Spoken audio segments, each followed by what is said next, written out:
Creamy white chicken বানাতে গেলে ভিডিওতে দিয়ে দেওয়া এই ইনগ্রেডিয়েন্টসগুলো চটপট জোগাড় করে ফেলুন, খুবই ইজিলি অ্যাভেলেবেল। তারপরে চিকেনটাকে আপনি ভালো করে ধুয়ে নিয়ে একটু নুন আর গোলমরিচ মাখিয়ে রেখে দেবেন, আর বারবার করে ঘুরিয়ে ঘুরিয়ে রেখে দেবেন একটু জল দিয়ে দিয়ে। আর খুব সরু সরু করে চিকেনগুলো কাটতে হবে। ডিটেলস রেসিপিটা আমার চ্যানেলে ভালো করে দেওয়া আছে, আপনারা অবশ্যই ওখানে এসে দেখে নেবেন।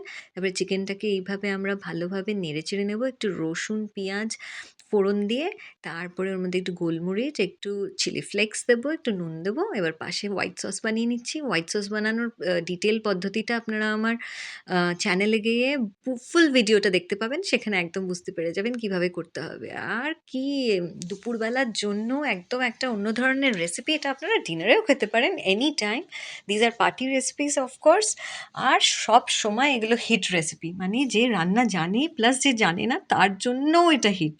সাথে আমি বানিয়ে নিয়েছিলাম কোরিয়েন্ডার লেমন রাইস, এটার সাথে দারুণ জমে যাবে। আমার চ্যানেল